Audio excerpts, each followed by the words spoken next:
Now, before I even start, I know I'm going to have some naysayers out there, but the goal of Operation Mainland is to create a thriving mainland community and to make the mainland better for all residents.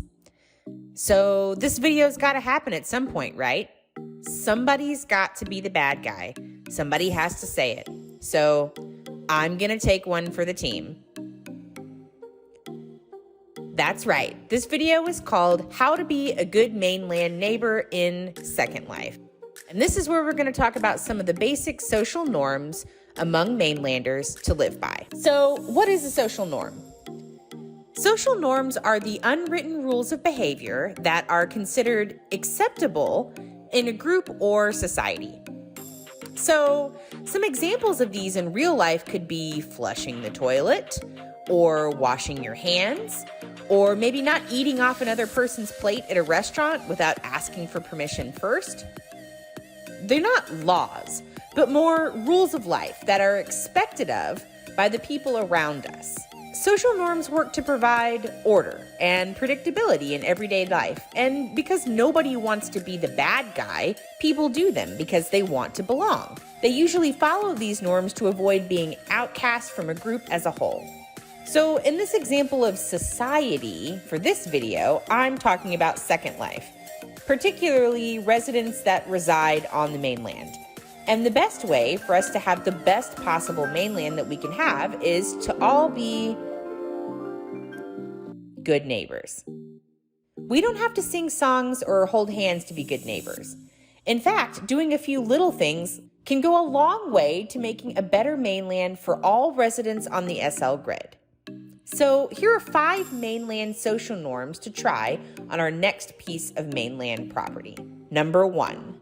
So everybody knows that SKYBOXES are awesome. They're a fabulous way to make an enclosed private environment on a small piece of land. But they aren't awesome for everybody else if you res them on the ground and have them hovering a few meters above the ground for everybody to see.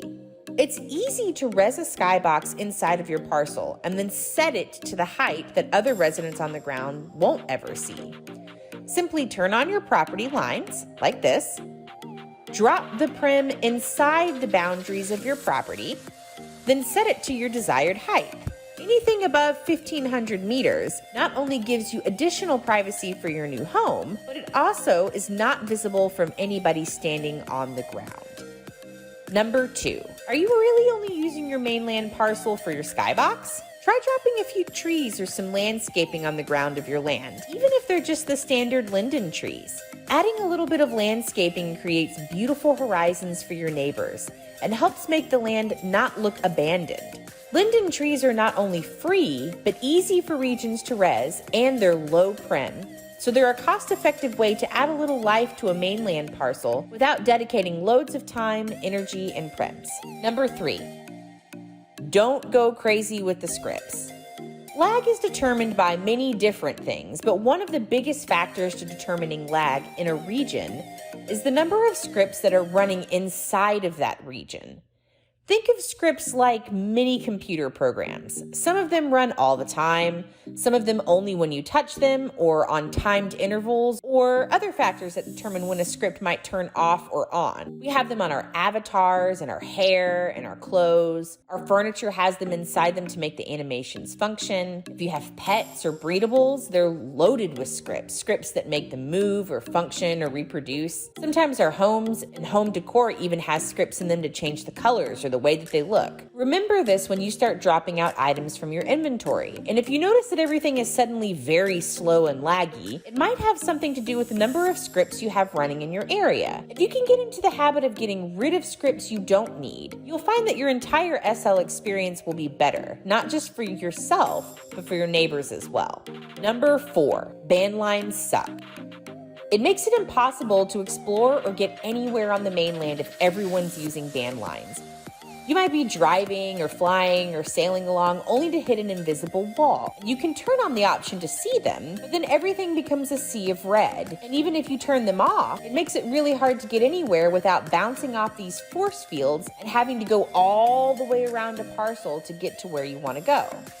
Listen, I get that you want privacy, but ban lines are a terrible way to get that. Instead, use a security orb. They're cheap, and they allow people to quickly pass through your airspace, like planes or helicopters, or to have boats sail by quickly on your water without completely killing their ability to move on the mainland grid. You can set these security orbs to eject people from your parcel after a certain amount of time, like 10 to 20 seconds, and then you can maintain that privacy you're looking for without killing everybody else's ability to explore or move. Number 5, don't wall yourself off with giant prims or leave giant plywood boxes. This not only kills the value of the real estate around you by creating regions of abandoned land, but it pretty much makes it to where no one near you can enjoy anything about the region that they're living in as well. And I can hear the naysayers saying it now, but Fee, you can de-render objects that you don't like. If a neighbor's done this, you can de-render their stuff so you don't have to look at it. And that's true. You can. You can de-render objects that don't belong to you so you don't have to see them anymore. But just like you can decide not to flush the toilet, or you can eat off of a stranger's plate at a restaurant without permission, you can do those things. But should you? No. The truth is if someone rezzes a giant mountain that blocks an entire region's view of the Linden Sea, only half of those residents know that they can de-render items. Most of them don't know, so they abandon their perfect Second Life place and leave dead land behind. Then the other half of the residents that do know they can de-render items get stuck having to not only de-render the giant mountain, but all 500 prims worth of stuff the mountain has inside. So in short, don't be that guy. Don't ruin it for everybody else.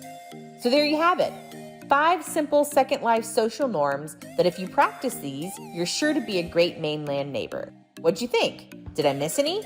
Tell me the other social norms for mainland that I missed in the comments below. And if you're interested in learning more about Operation Mainland, be sure to like and subscribe to this channel. See you next time.